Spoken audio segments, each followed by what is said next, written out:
Hi, Hello, I'm Julian. and I am Cowboy Tom. We are Team Binge. Welcome back. Yeah, Thank you for that. Welcome back to episode 6 of Outer Range. this is Vin Diesel's favorite episode, The Family. The family. Oh, hey, that's pretty good. Salud, mi familia. That's like 4 different languages. Yeah, we're back. It's episode 6. You know how many episodes we have to go, Tom? 2 more. Do you think I'm counting down those episodes until we get to some sort of finale? Of course not. I'm enjoying this ride, much like Rhett loves riding a bucking roo. I am here to ride this bucking show until it's bucking finished because it's driving me bucking insane.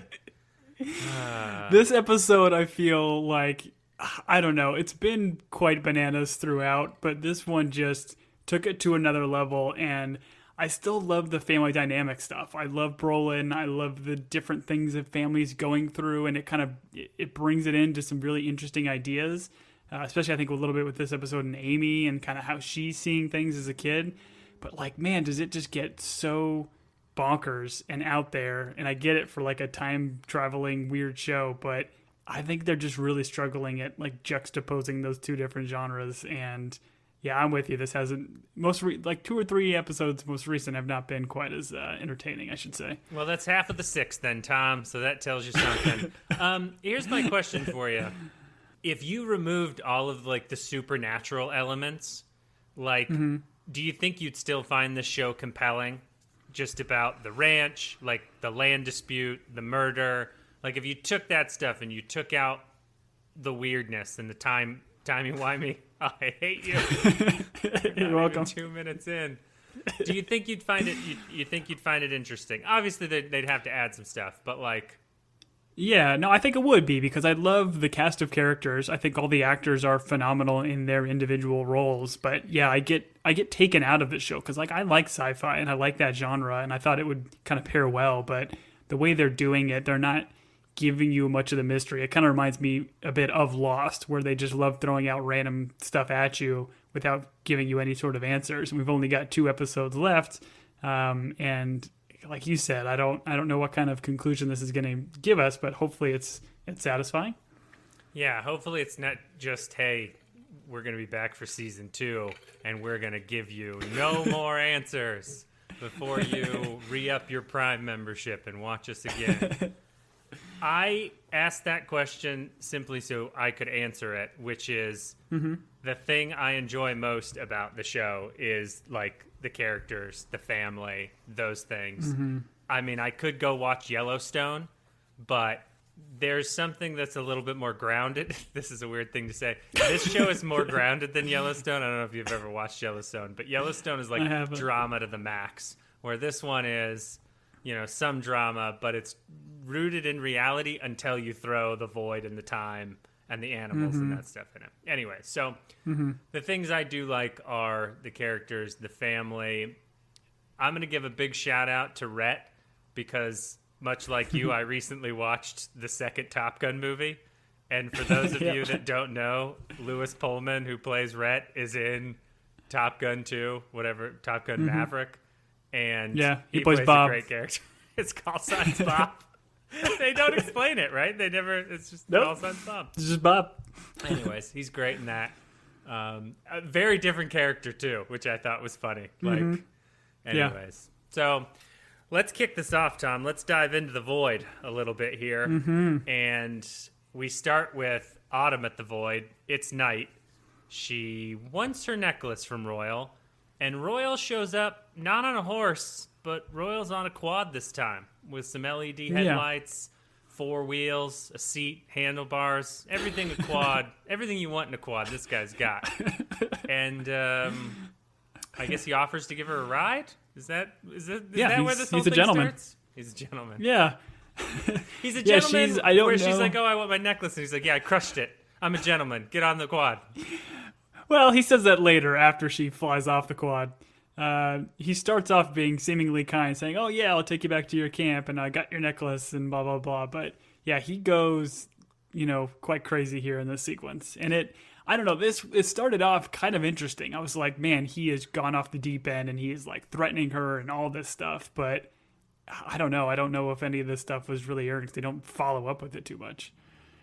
Yeah, I don't know. I was just bothered by the quad violence against women. I don't think shows should do that. But he did crush her necklace. That's something else I'm against, crushing necklaces. And she knows about the mineral.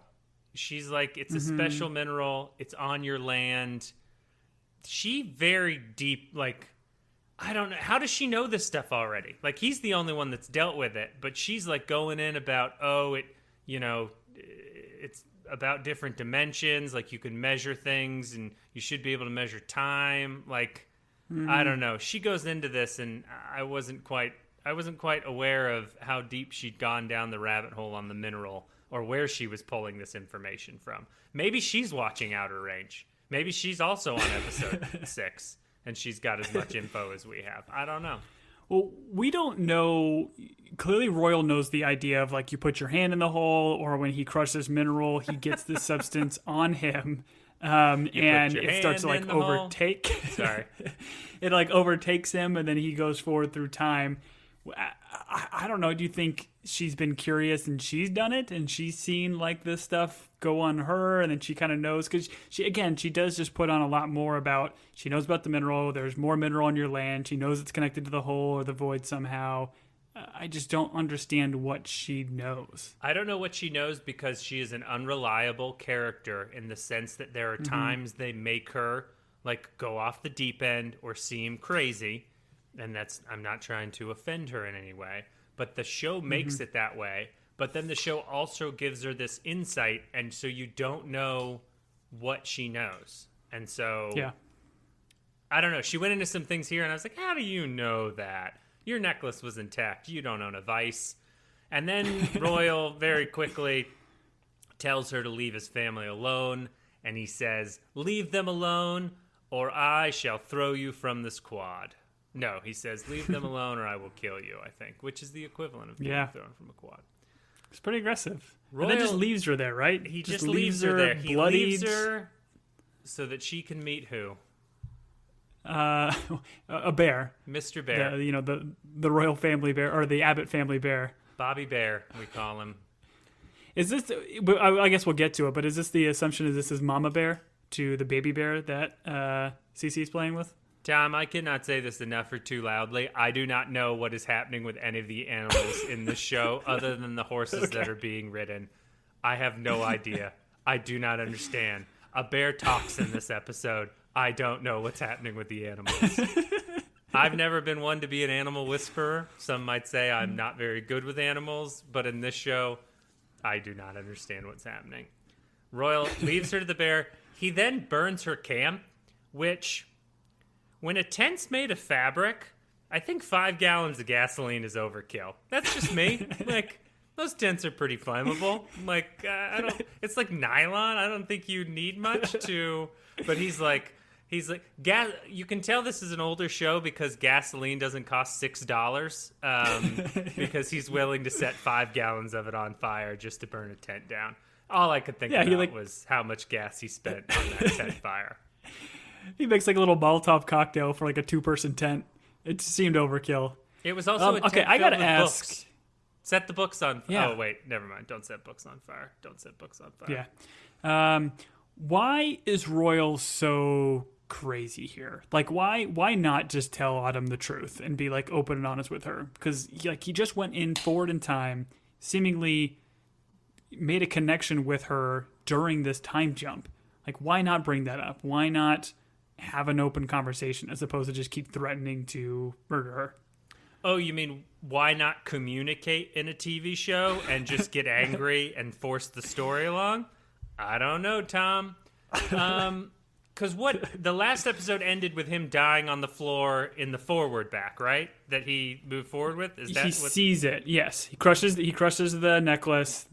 Minerals get on him. He sees a very quick deal of him in the barn and then her going and just saying Royal, I think. She just repeats his name. I guess he's upset because she's there at his death and she knows or he knows that she kicked him off the ladder while he was painting the barn, and that's how he dies.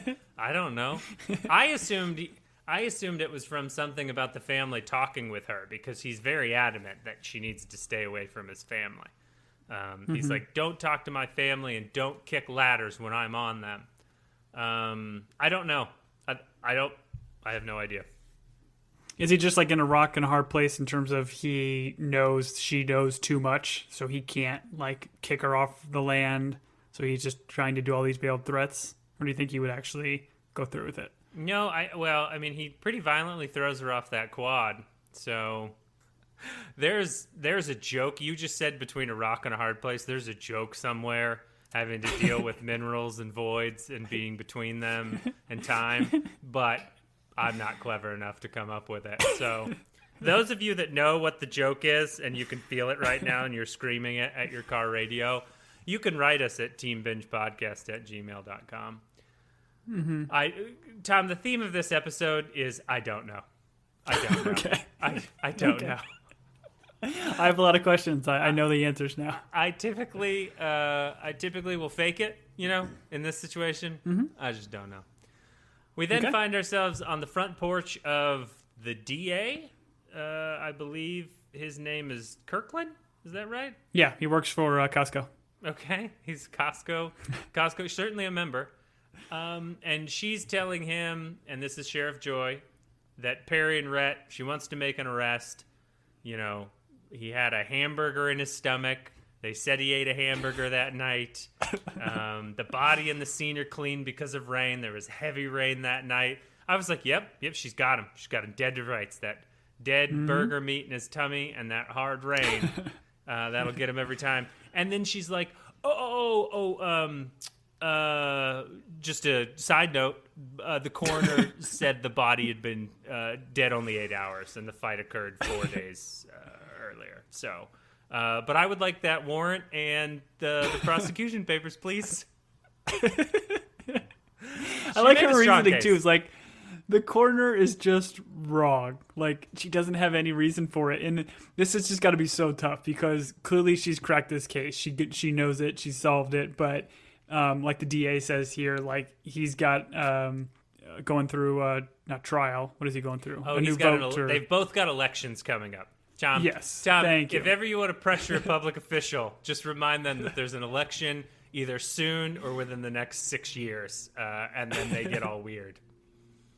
Yeah, so he didn't want to put his livelihood on the line. Because the Abbotts are popular, right? Abbotts are popular, so prosecuting their two boys, certainly prosecuting someone who's, like, the storyline has been his wife is missing, and he's a sad sack of a human that's quietly murdering people. No one wants that guy prosecuted, Yeah. So, listen, as a man of faith, sometimes science is wrong. So when she said the coroner was just wrong, I was like, maybe she's got a point. And in this case, she's actually right. So, boom, science, take that. But, but this is like my point earlier. I think I said in the last episode that she could be as right as rain in this, but it does not matter because of that evidence. Yeah, and that's going to exonerate. You were right. 10 internet points to Tom. 10 internet points to Tom. Don't spend all on those websites you go to. All right. So the case kind of falls apart there on the doorstep. And then we cut to, I think, the same hotel that they were. Yeah, because the last scene ended with these two wrestling at the hotel. And this is them waking up from the wrestling. And correct. They are putting on, like, after you wrestle, you put on your sweats. So they are putting on their sweats to leave. Yes. And then we get some more, like, sad violin music kind of going on. Because we got, like, some really weird, angry violin music when they were wrestling. So it kind of continued on that little vein. Not sure what that means, but I guess they're just establishing some music for this. Well, we're supposed to be sad. Dysfunctional relationship? We're supposed to be sad that she's sneaking away from the wrestling match. I'm assuming having won. So I agree. I love sad violin music after wrestling matches. Write it down. Sheriff Joy. Oh, I didn't catch this, and maybe I'm just bad, but I didn't realize Sheriff Joy had a daughter. I think they do a brief cut in the pilot where it has her wife and daughter like getting ready for school or something like that before Sheriff Joy heads in her car to like go to the station. Okay. Yeah. No. I all these people are great. I love what they're doing. I was just like, wait, did I miss something here? Which I apparently did. Amy watches Royal sleep on the couch, and she wants to know why Grandpa Royal is sleeping on the couch when she's talking with Perry in the truck. And this is where Amy realizes that grown-ups lie, and that secrets are no fun. Secrets hurt someone, as the lady stripper in the office told us, and it's never left me. But Amy's got a good line here where she kind of says, or like Perry's trying to explain it away, saying, grown-ups do this to hide it, to prevent people from getting hurt. And then Amy's like, well, not knowing hurts too, which I thought was a very good line and very fair from young Amy's perspective. Right, because Amy is bothered that none of the grown-ups are telling her that what's going on, and she's like, why do people keep secrets? And he's like, well, we're trying to spare people feelings. He's like, that's why we don't tell people about our murders. And Amy's like, Amy's on board, because Amy is also in on it. We're then in church, and this show... This show's got a real sunny outlook on people to go to church, but that's okay. There's a weird memorial in the back for Rebecca. At first, I thought we were at like a service for Rebecca, because they show her picture, and it's Perry and Amy there. And then I realized that I guess it was Sunday service that they're all at. But did you, were you confused for a second there when it started? Not necessarily. I feel like... Yeah, I mean, I just kind of accepted it. I think what they're doing here is they need an excuse to show us his face front and center, because she has to appear in this series. Like, she's got to come back in the next 2 episodes, I would imagine. So I think they wanted to give us something to show us exactly what she looks like. We've gotten some offhanded looks at her, but not like a good look. So yeah, I think the idea is while she's been missing, church just keeps this thing up, and they can light a candle every time they come to service. Yeah, just so you know. In the back of every church is not a picture of missing family members. That's not necessarily... I'm not saying it's not, done places, but it's not like there's a smorgasbord of... A collage, I will say, of pictures of people missing. What if... Let me throw this theory at you. What if Rebecca...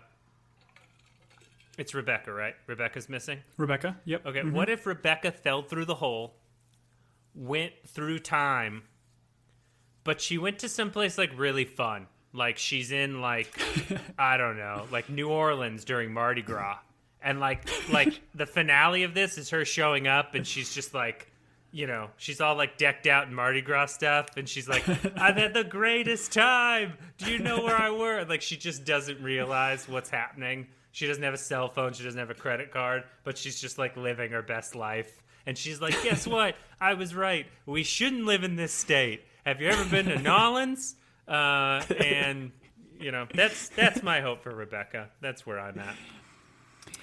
That would be nice if she was having a good time. I do feel that, even if she doesn't have a phone, she might maybe get a pay phone or borrow a phone from the hotel, maybe checking on her daughter. I don't know. Go to one of those, 9 months? Go to an internet cafe and pay for an hour of internet in order to send an electronic mail. Yeah, that's probably fair. The assumption is, though, she would go forward in time, correct? If she did go through this hole. You don't think they have Mardi Gras in the future, Tom? Mardi Gras is never going to die.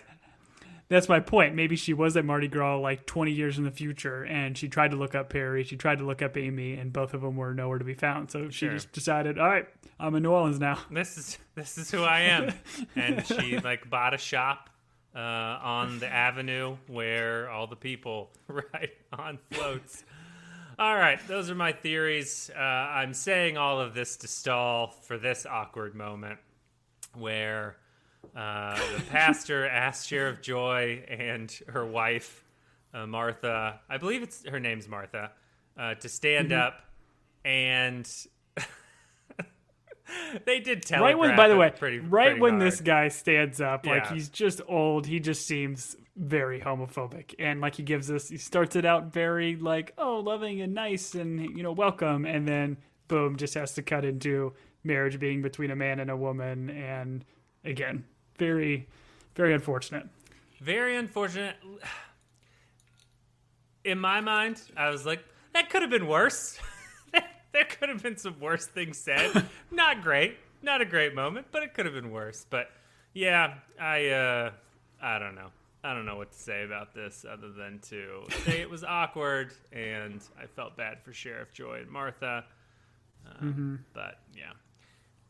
Is this where Autumn... Do we then cut to Autumn waking up after... Oh, no, she's like limping through the forest after being thrown from the ATV. And Royal drinks the grape juice. And then Cecilia, who's still having a crisis of faith and guilt, she can't do it. Is that why? Is it just still all the guilt of the body and trying to cover up for her family? That's why she's like losing her faith and doesn't feel like she can take communion here? Yeah, I think it's tough to be like... It's tough to like accept forgiveness and accept forgiveness when you have not confessed to something terrible. Like that's essentially it's so yeah, I think that's what's happening. There is a lot of guilt built up. She knows they've done something wrong, and she just feels that division. And I think until she can admit guilt or ask for forgiveness or make it right, essentially I don't think she's gonna find that way back. So yeah, I don't think she like all of a sudden has an allergy to grape juice, but that would be interesting. Maybe it was, well, I'm glad they don't do banana juice for communion, because otherwise Sheriff Joy would be in trouble. The bananas are going to come back in some way, right? The bananas are going to... I don't know. No. They were all dressed in yellow at the end. Oh, that's true. That's true. Just like the banana in pajamas walking down the stairs. Autumn happens upon a bear. Ooh, or does the bear happen upon Autumn? The bear happens upon Autumn. Our good friend Barrett brought up this point where the ATV ride was not that long, but Autumn seems to be like lost in the woods for days, or she has traveled like miles, but she's really not on that quad for very long before he flicks her off. So they make this seem like she is on some long trek. Which is fine. She probably has a concussion and things are confusing when you're concussed. Going around in circles. But she's not concussed enough to not know the defensive play when being approached by a bear, which you, as a Dwight Schrute disciple, know yes. all the defense mechanisms. So, Tom, we're going to go to Dwight's corner, which is you channeling Dwight Schrute, and you're going to tell us all about bear defense. You have the floor, Mike. Yes, Senpai, thank you. While we were watching this, I figured, or my wife said, you know what, this episode might be a little bit crazy, but, if nothing else in this podcast, you can teach people about bear defense. So if and when somebody encounters a bear, at least we'll provide some facts from Wikipedia. Okay, so general bear defense. This is a tactic of playing dead, which is what Autumn does here. But in general, you should remain calm. You should stand your ground and slowly wave your arms just to let the bear know that you're a human and that you're capable of movement, I guess. I don't know exactly what the details are. But from what I've read in the past was you're supposed to be a bear and get big and scream and yell and loud. But apparently that's not necessarily what you're supposed to do. If a bear does stand, it doesn't necessarily mean that the bear is being threatening. The bear might just be curious and want to sniff you and get a closer smell. So don't necessarily take that for a threat. What I found very funny when I was looking at bear facts, if it is a brown or grizzly bear, the suggestion is to play dead on your stomach and spread your legs wide so that way the bear can't easily flip you over onto your back. However, if you run into a black bear, it says very specifically, do not play dead. Seek shelter and attack its face and muzzle. So it is very important for you to be able to tell the difference between a brown or grizzly bear and a black bear. I never ran into the bear in the wild. I feel like knowing the exact color of a bear, I'm hoping I'd be able to know that. But all I would say is know the region you're going into and know if it's a black or brown bear, because that could be life or death. Sure. And this has been Bear Attack Corner. Bear attack corner. Very nice, Tom. Very nice. Yeah, my 2 cents to this is, from what I understand, brown and grizzly bears are more aggressive. So, like, you cannot scare them off, but black bears are a little bit more timid. So the idea there is to, like, scare them away, where grizzly bear, you just have to lay there and let him eat you. But, no, I appreciate you learning that. Your other options are, at all times in any environment, carry bear mace. A canister of bear mace while you're on the subway in New York, a canister of bear mace while you're on the subway in Wisconsin, wherever you are, bear mace. And then the other option is obviously wear a bear costume so that they think you're one of their own, and then they'll raise you as one of their own. She says the word yellow to the bear. Tom? In your research, as you were reading about bear defenses, was there ever a point where they were like, hey, this type of bear, whisper a color at it that will confuse the bear and the audience and lead to you not being mauled? Was that in any of the articles you read? Well, I tried to draw the conclusion of the man in yellow from Curious George, but then I realized Curious George is a monkey and not a bear. Yep. So I thought there was a connection there, but close but different. Yeah, it didn't really pan out. So yeah, I don't. I'm gonna go out on a limb here and say this part was weird. Okay, good. I like that. What about during your research? Did it say about when a bear talks to you and says something like, "Well, the bear's lips weren't moving."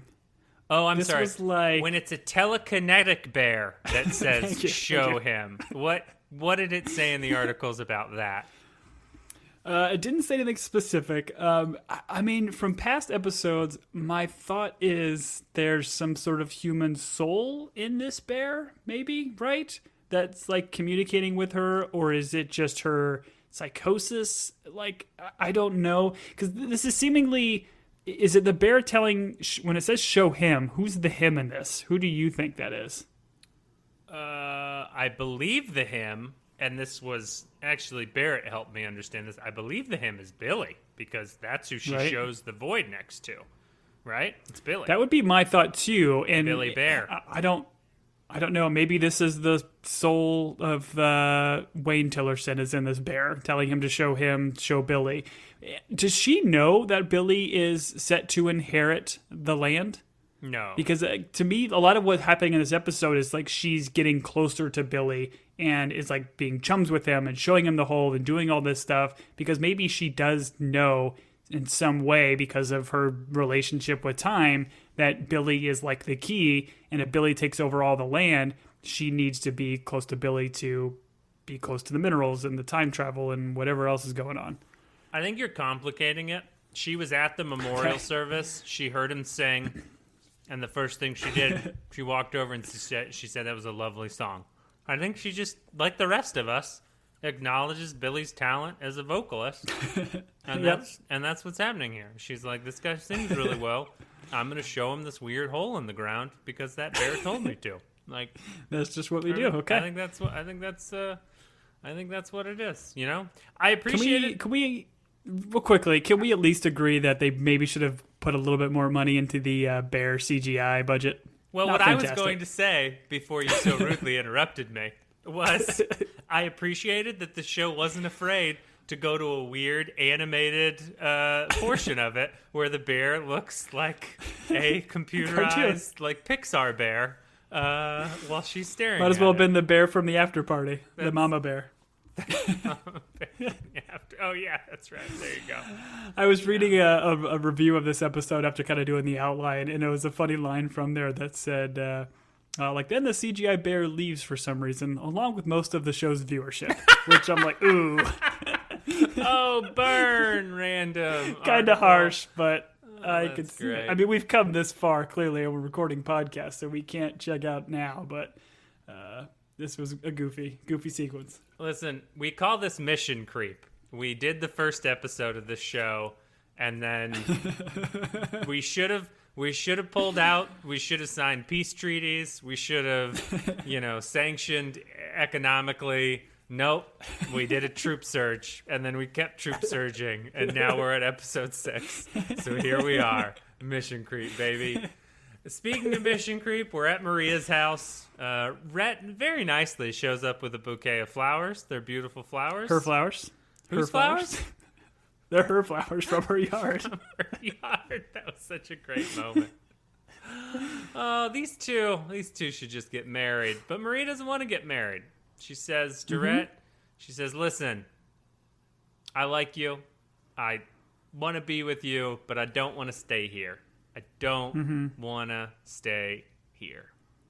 And this has to be like the, like it's just mirroring the Perry-Rebecca relationship, right? Like we don't know why Rebecca left, like what was the actual catalyst, but we know they argued a lot because she did not want to live here in Wyoming anymore. And seemingly that family is just so tight that they will not leave because they have a ranch and they feel like they have a duty to their parents and everything, which I think is fair and understandable. And Marie even calls that out. Like, I understand you're always going to be here for your family, but like, I don't want to be here. So I thought that was kind of interesting how they're playing on the different dynamics with the brothers. I didn't make that connection, but that's a wonderful connection.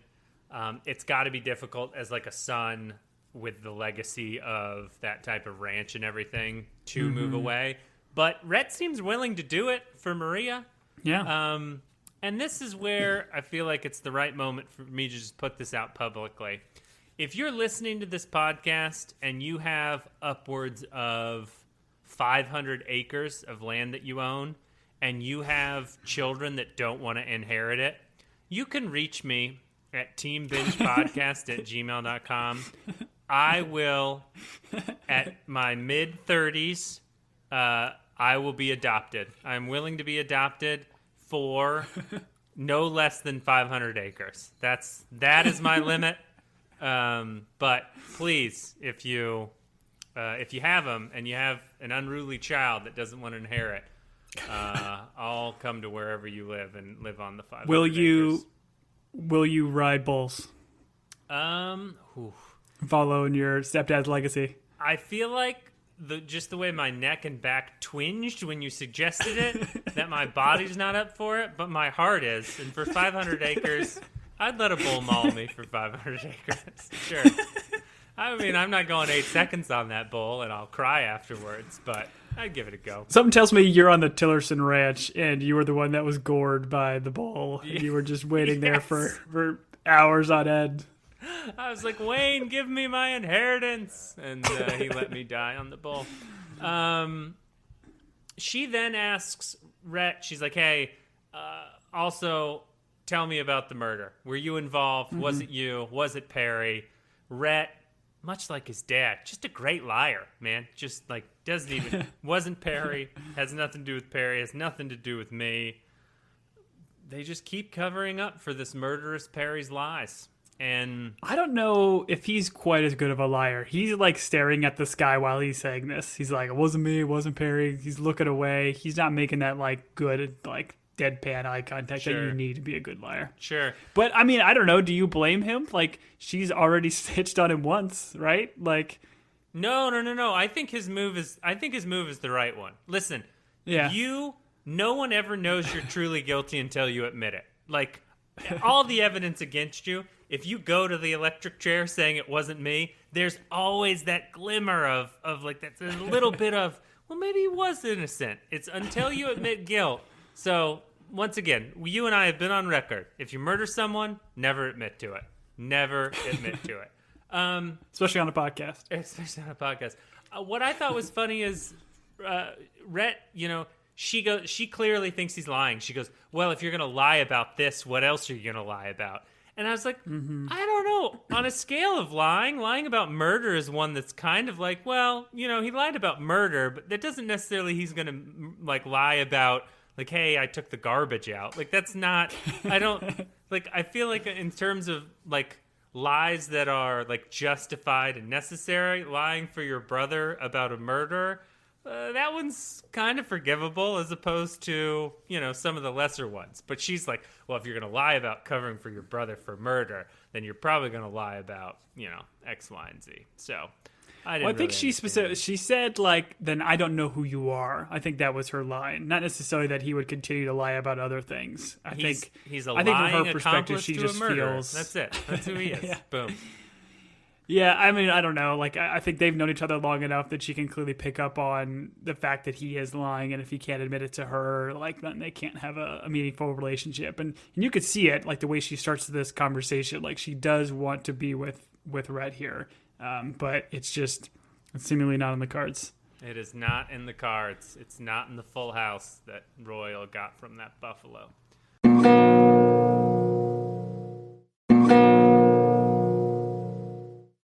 We then cut to the Tillerson house, and it's Luke and Patricia talking. I gotta be honest, my mind wandered in and out during these conversations between these two because I just don't care. Wayne is on his way out, it seems. You know, he lived a good life. I'll go to his memorial as long as I get 500 acres. They do a will reading over the phone, and we find out that all of his stuff, all 500 acres plus, is going to who, Tom? It's going to Billy, plus those 200 dead owls on that wall. Everything to Billy. Billy's going to make those owls into a jacket, guaranteed. They seem upset. I guess it's justified. Understandably. They thought Luke seems like he's a pretty good, older son. Like,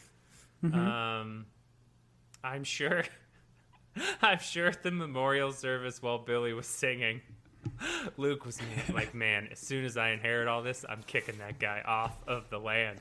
But now it's going to be Billy's land. And then we cut to tension in Sheriff Joy's house. And can I real quick before you jump on? Yeah. What do you think Wayne's reasoning is here? Like, why would he seemingly be vindictive to? Like, we've already seen interactions where Wayne seems to have a better relationship with Luke and understands like Luke would be probably a better like person to run the ranch. Like, why do you think he's giving it all to Billy? Well, I think that I have no idea. He's out of his mind. I don't know. The one thing I was going to suggest is like maybe he couldn't decide between Luke and Trevor, and he's like, I'll just give it to Billy. And then, those two would take care of Billy. Maybe he thinks Luke and Trevor will be fine in the world, like on their own, but Billy, needs some assistance. And so here's 1 million acres and a lot of money. I don't know. That or it's like one last middle finger to the rest of the family. Like, hey, I know this is going to cause turmoil, but I'm dead, so I don't care. Here it is. Who knows? I can see that for Patricia. It doesn't really seem so with Luke. Like, it seemed like they had, I don't know, like they definitely argued in earlier scenes, but it just seemed odd that he would give everything to Billy. Yeah, I'm with you.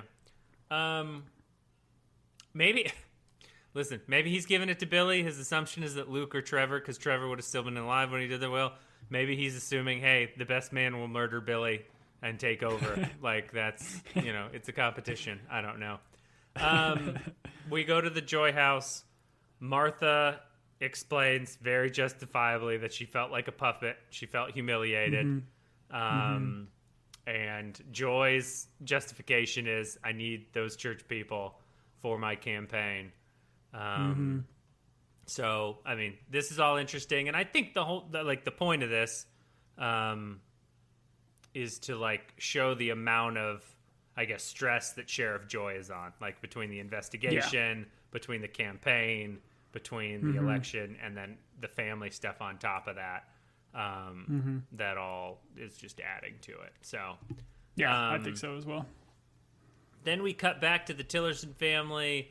Patricia's leaving, and I think this is where she kisses Luke. And it is a mouth kiss, and there are some sparks and a lot of chemistry. And I was bothered by it on numerous levels. So I'd like to just kind of move on from it, but I would like it noted. Yeah, not necessarily my thing, kissing on the mouth for direct family members, but they teach their own. No, friends. Only friends and maybe spouses. Those are the only people you kiss on the mouth. Okay. And random strangers. With their permission. You have to ask. Can I kiss you on the mouth? And here is my Subway token. Patricia doesn't like Billy. Patricia is Lucille with Job. She's like, I love all my children. Yeah. I don't care for Job. That's Patricia with Billy. I love all my children. I don't care for Billy. Well, she makes that line. She's like, he's not capable. And then she like when Billy comes in and gives her like a big hug, she makes that I don't know. It's like a throwaway joke where she says, tells Luke that Luke is 5 and Billy is 2. Like, I don't know, like still calling them kids or something, but saying Billy is more childish. It was kind of a weird line. Right. But right. yeah, I'm with you. Clearly she thinks less of Billy. She then hops on the rich person copter because she's flying to, I believe, Aspen. My wife was then like, I don't know if you fly helicopters from Wyoming to Aspen. And then I got on Google Maps, and it's like 400 miles, although this town is not a real town. So we like roughly estimated, and most helicopters, their range is like 250. So then my thought is she's probably flying the helicopter to a private plane, which is then flying her to Aspen, where she's then that makes more into sense. A helicopter or a private car. But, you know, these are the things that I think about when I'm not thinking about bears talking with their brains and voids in west pastures. Billy, when does Billy show up in like Luke's field of view and he's all cami painted out and he just like appears next to his face? Like, unless I'm imagining that scene, I got a good chuckle out of that because Billy's going. No, he says hunting. like he's going hunting for Dad. Like he said he wanted to get an elk for Dad. So again, I don't know if it's more he needs to take another animal's soul and do something. I don't know what the reason is to get it for Maybe his he just dad, needs meat, but Tom. Maybe he just needs meat. Yeah, they're low. They're low at the running out of owl Tillerson meat. Ranch. They only run off wild game.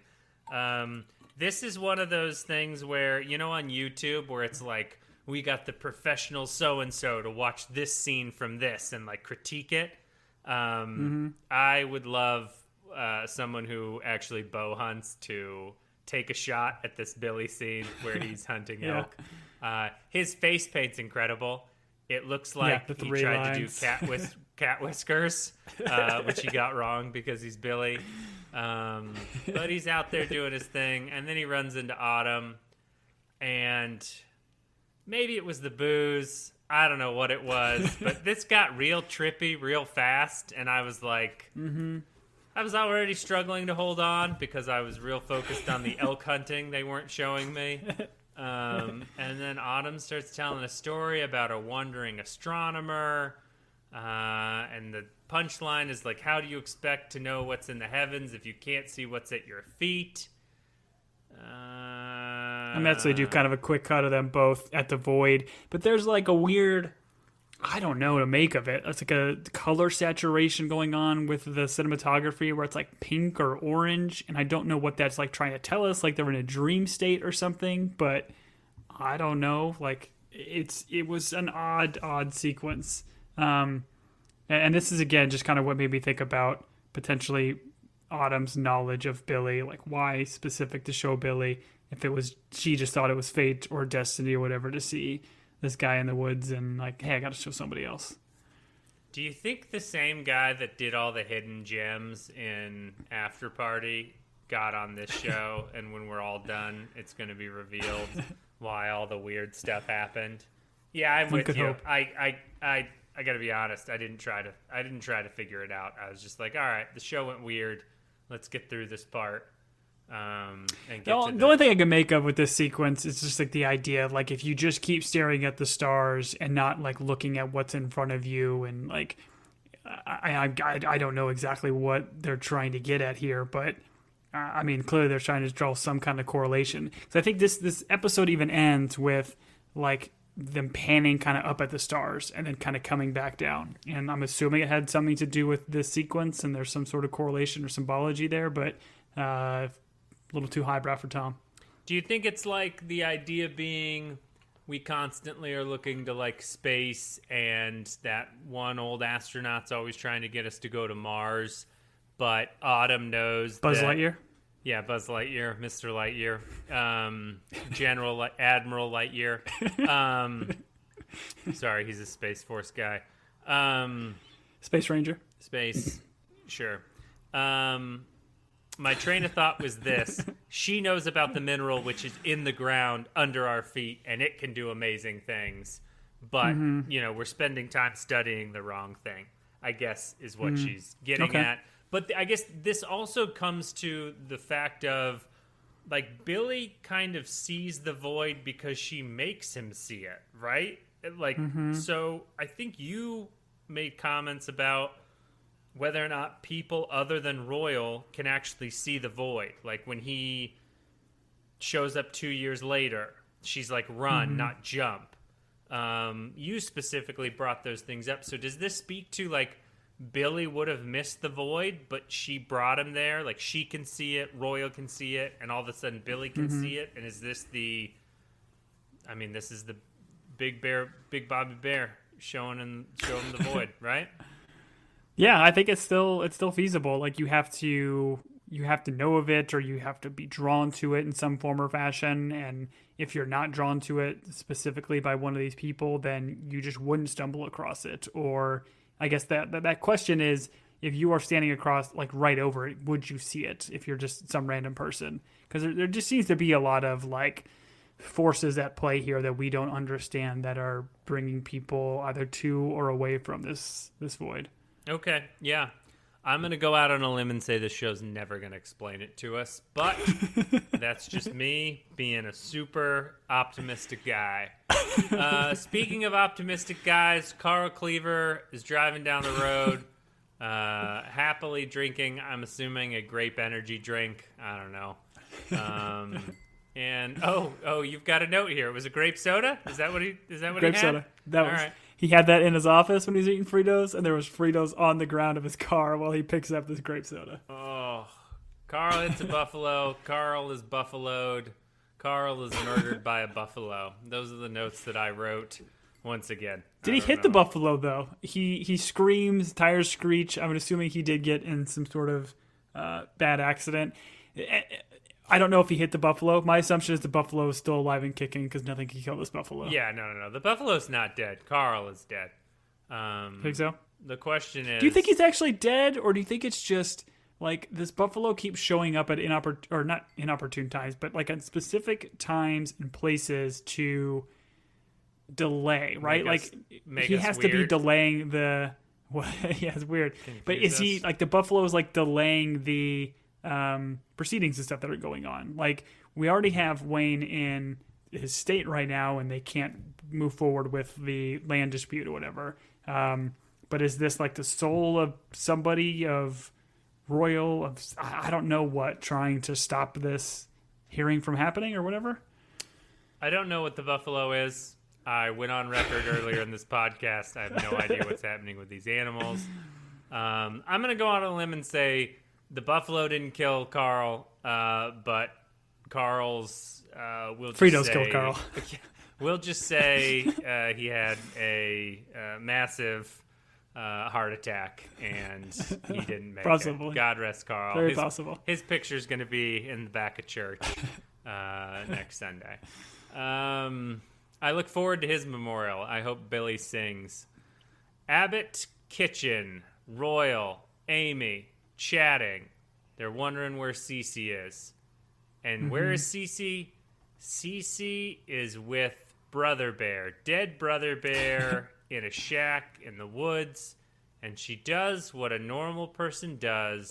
She shoves her hand inside Brother Bear's mouth and she squeezes Brother Bear's jaws closed and makes the bear bite her.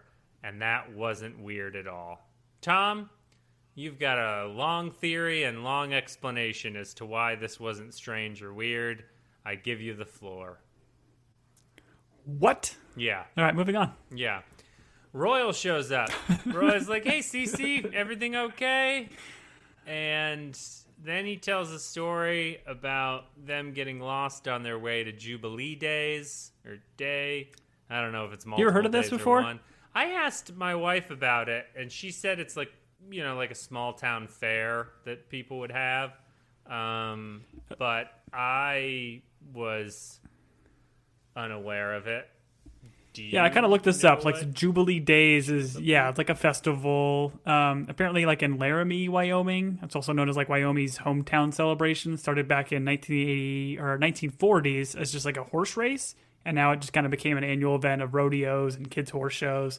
But what I did like about it when I was doing this research, I found out that it was sponsored by Ram Trucks and the PRCA, which everybody knows stands for the Professional Rodeo Cowboys Association. Specifically the Mountain States circuit of rodeo and bull riding. So Sure. It's good to know that's potentially what Rhett is a part of, the Mountain States circuit. That's where his pension's going to come from when he retires from rodeoing. Yeah. Yeah. Thank you for all of that. That story helps us understand this story, which is that Cece got them to the right place and that Royal would be lost without her. And she's like, listen, I just need to be alone so that this dead bear can eat the rest of my hand. So please go away. And then Royal leaves. And once again, we're left with no more answers than what we came to the dead bear shack with.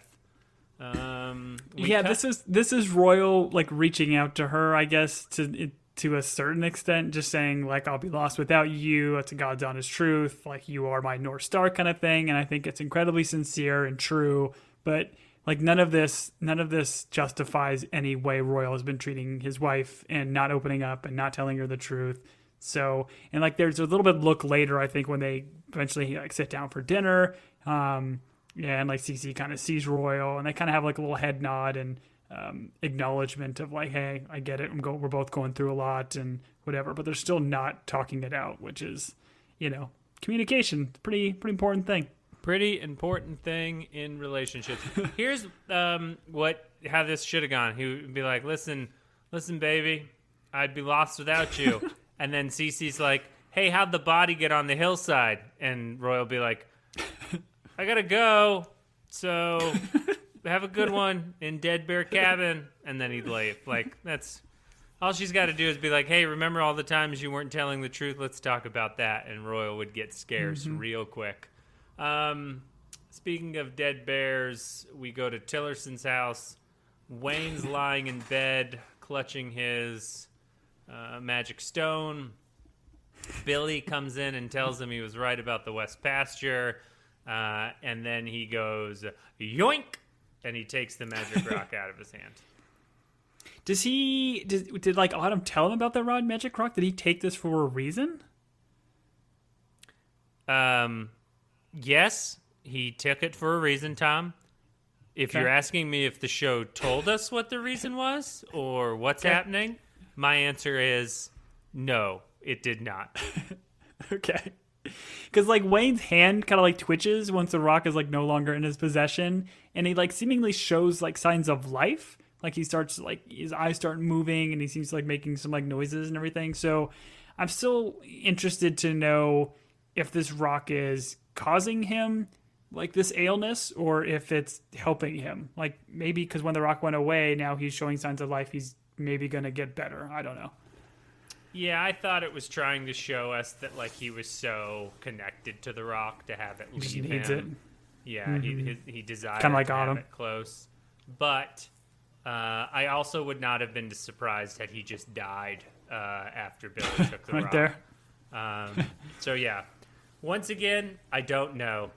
But what I do know is Autumn discovers the smell of gasoline and burnt tent as she rolls up on what used to be her camp. We then see her frantically calling someone for money, explaining to that person that their whole job is to answer the phone and send her more money. Then she wants medicine that they don't have, so she's got to go with the generic brand. It's probably better. Insurance typically, it's typically cheaper to go with the generic brand, but that's neither here nor there. It's only her brain. It's only her brain. And then she very normally does what we all do when we get upset, is she cuts the Abbott Ranch brand on her chest, which is also the symbol that was all over the rocks. So, yeah. I mean, not much to explain there, right? I mean, yeah, I don't know. Like, all I could say is it was very impressively done. Like, trying to make a circle on paper is difficult, let alone trying to carve it with a knife on your chest. Very impressively done. If she really needed this, emblem on her, tattoo maybe. I don't know. Sure. Seemed like maybe a better, safer route, less chance for infection. Sure. But yeah, I don't like. It's almost like she lost all of her papers and her art and everything else she was doing, like constantly obsessing over this. They've just given us nothing to say why she would like mutilate herself in this. And we know she's going through a lot because she doesn't have her medication and everything else going on. But it's just, I feel like this sequence is just weird for the sake of being weird and doesn't have anything to say. Well, they were like, oh, she lost her diary, which we've shown you because she obsessively draws the symbol on. And they're like, well, if the audience can't see that she still does that in her diary, how else are we going to show that she's obsessed with said brand? And then the people were like, oh, let's just have her carve it on her chest. And they were like, yeah, that's good. And then the cocaine ran out. We're at dinner. And no, we're at the diner. A diner, yeah. Yeah, we're at the diner. I assumed I spelled it wrong, but I actually spelled it right, and I know where we're at. So that's something. Autumn meets with Perry. Autumn is pitching. Wait, what did we say? Is scoring She's kicking 1,000? She's kicking 1,000. Thank you, Tom, for reminding me of my own bad joke. Yeah, so she's kicking 1,000 while she talks with Perry. She lets him know that Royal tried to kill her. She assumes that Royal's the one that killed Trevor because she watched him throw him in the hole. But like, this seems like really late in the game for her to like come forward and be like, 8 days ago I saw Royal throw the body in the hole. He's the killer. Because like, as the sheriff, wouldn't you be like, why didn't you tell us this 8 days ago? Like, why didn't you report it? I don't know. I did appreciate where she was like, listen, you and I are on the same wavelength. And in my mind and on Perry's face, I was like, no one's on the same wavelength at all. She gives this weird bit about saying that like Royal left her for dead, but and she's obviously scared and frightened by it. And she says like, I was horrified, but it was also transcendent and gave me clarity. So this is obviously a big catalyst for her and her journey. And like, she needed this to happen for whatever else she's going to do. But I thought it was interesting that she, I don't know, seemingly needed this moment to do whatever she's doing next. Because to your point, she's clearly like just off her rocker in this sequence because she's off her medication. And she needs some sort of, I don't know, like answers to these questions. And she feels that things are starting to clear up for her, even though it couldn't be any less or more confusing for the audience. Well, do you think the clarity is that the bear spoke to her? Oh, man. I can't believe I just said that sentence out loud. Because that's what happens, essentially. It's like the bear's like, show him. And like, had she not been thrown off the quad, gotten concussed, she wouldn't have heard the bear tell her, show him, and then gone and talked to Billy. Anyways, yeah. So, I'm sorry I said that sentence. You don't have to answer this. She then is like, I'm going to go to the sheriff. I'm going to tell him everything. She brings up the body being disposed of, and Perry's like, no. We are on the same wavelength. Be cool. I'll take care of this. And then she leaves. She at one point is shouting for coffee, and she's like shouting at the waiter. I thought it was. Yeah. I was laughing. It was quite funny what she was doing in that diner. Not for the waiter that was waiting on her, but for me as a viewer watching this insane show. Yeah. So then, well, she ends the sequence by saying like, "This is the new beginning." So again, I don't think she knows what's going on, but she thinks like this is the catalyst for some sort of change or whatever we're going to see in these last 2 episodes. From your perspective, we get a little sequence of Perry just kind of, once she leaves, him just kind of looking off in the distance and kind of thinking. What were you thinking Perry was going to do next? Murder Autumn. Okay. Murder Autumn without hesitation. Probably also murder the waiter and everyone else in that diner and get away with it because they're like, oh no, he's a good man and he's too much of a sad sack. I thought he was going to murder everyone. I was kind of thinking the same. Like I thought his plans would be more diabolical as opposed to him just taking a letter to the sheriff's station. Yeah, if you're ever going to confess to a murder, do it in letter writing. Or on a podcast. Those are your 2 choices. I've got a theory about why he wrote a letter. When I get to the very, very end of this podcast. Oh, wait, the end of the podcast? The end of this episode? End of this podcast episode. Okay, great. So I think there's a reason why he did a letter and didn't just like stay at the sheriff's station and talk to somebody. Got it. Okay. So Perry goes somewhere with a letter. Sheriff's station. That's what happens. Autumn arrives at her hotel. And Billy is, as one does, in her tub. He has not washed off his candy paint.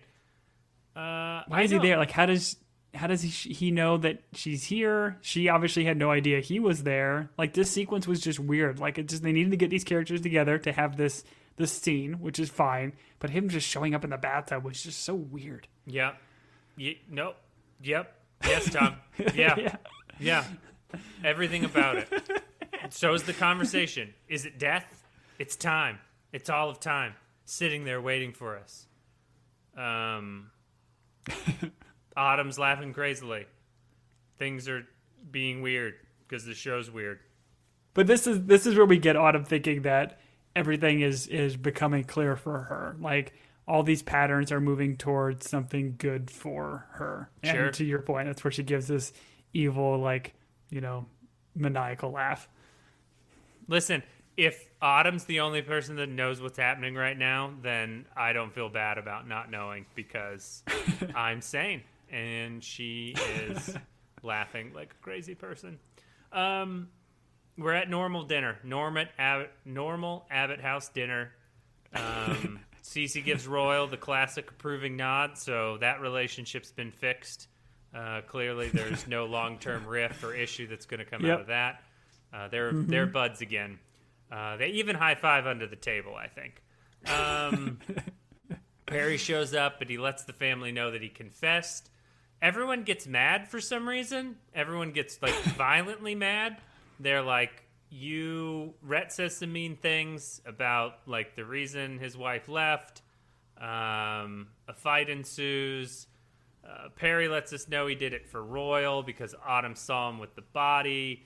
Perry also encourages Rhett to stab him in the stomach with a kitchen knife. And the show is so dark that it's difficult to see who's holding who and who's punching who. Not literal. It's literal dark, not like dark in... no, the subject matter is pretty light, theme. But the scene, very dark. We watched this in a pitch dark. I'm back to that reviewer. Like, he was not wrong. We were watching this in a pitch dark house, and I was like, this is really, like, there are certain scenes that are so dark. You're like, is my TV on? Anyways, let's not cut away from the terrible things that are happening in the kitchen. Because the worst thing that happens is Amy, like, gets hurt, and then she runs outside to cry. Get some, like, glass that cracked on the thing. I think it was when Royal, like, grabbed, was it Perry? I think he grabbed Perry and, like, kind of threw him aside or whatever. This is where we get that weird pan where Amy goes outside. She starts kind of crying. We see some, like, police lights in the background, but it pans up slowly to the stars. And, like, my first watching of this, I'm like, oh, okay, it's going to jump time. It's going to do some cool, like, time thing. Like, it's going to pan to the stars, come back down to the Royal House or the Abbott House, and it's going to be something completely different. But nope, they just went up to the stars for 5 seconds, came back down. Still Amy sitting there crying, like, seemingly nothing kind of came of it. Other than potentially referencing that, wandering astronomer earlier on in the episode. Sure. But this takes me to my potential theory, and obviously we'll find out here very quickly in the next episode. You only see one single car coming, and it's I think kind of odd if there was a letter at the police station or the sheriff's station that said, "Hey, I murdered somebody." There likely wouldn't be a single sheriff coming. Even when Sheriff Joy came to the ranch to go find Trevor's body, there were at least, I think, 2 or 3 police vehicles that were there. So it would seem odd that it would only be one person going. My thought would be maybe Joy got the letter, she's read it, and now she's going to the house alone because she knows that even with the confession, there's still that weird evidence and stuff that maybe won't be pushed to trial, so she's just going there herself to confront the family. Okay. Is my initial thought. Yeah, no, I like that. I wasn't really paying attention to the amount of cars coming, but I do like that, and it would make sense that he would write it straight to her because she's the one he lied to, and she's also the one he has the relationship with because she has helped with his wife's disappearance. But no, that's good. Yeah, so I'm assuming Sheriff Joy will get there and they'll throw her in the hole. I don't want that to happen, but that's kind of their only play here. Yeah, so a lot of questions, not a lot of answers. We're going to be on episode 7, which I'm going to say it's going to... I don't know. You think they're going to give us anything in episode 7, or is this an episode 8, dump? Episode 7 is titled The Unknown. So my hope is we would get more of seemingly the unknown. Like, I feel like in a penultimate episode, you need to be able to set up what you're trying to do or answer in your finale. So usually these are really fun episodes to be able to kind of establish what you want to do in that final sequence. So I'm hopeful we get some answers. Again, I know the show is not going to answer everything, clearly, but I hope we get enough answers to feel satisfied going into the finale, and we'll see what they end up doing. But I'm with you that the show's gone a little bit off the rails. I'm still having fun with it because of the acting and some of the storytelling that's going on. But we've gone this far. We're going to send more troops. We need more people to podcast this with us, and we're going to get through this.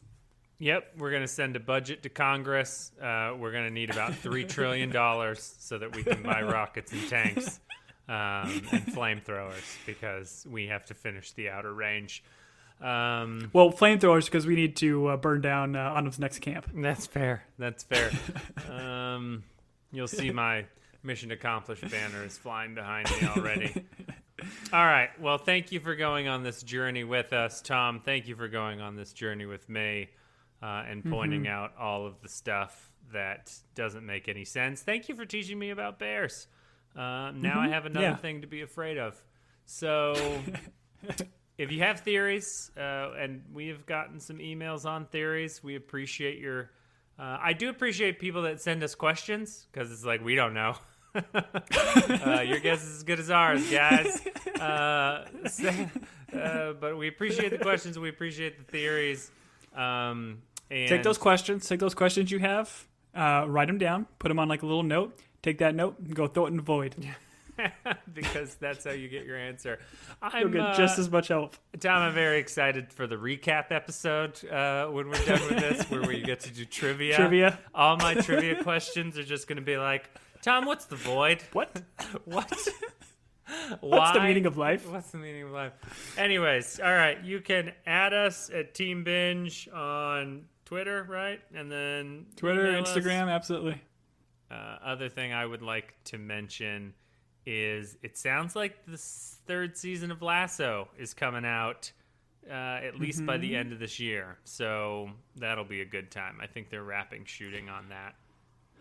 There's been the rumors, too, that they may end it at season 3. Because I know we talked initially that there was only planned on doing 3, but you thought they might do more just because it's a cash cow. But that's still the budding rumor that they may end with this last season. I would think that most of the people on that show have gotten so famous that they're going to have other projects they want to work on. But if they keep going, that's fine. I mean, first season was good. Second season was incredible. I can only assume that the 3rd season is going to blow all those seasons out of the water. Anyways. Yeah, and that's just another plug. So if you want to listen to our back catalog, if you're listening to us for the first time watching this, go check it out. We've done Ted Lasso and also The After Party and a handful of movies that have kind of tie-ins to Lasso. So feel free to check out some of our old stuff. All right. Well, I've been Julian. And I have been Cowboy Tom. Thank have a you great all one, for everybody. joining us.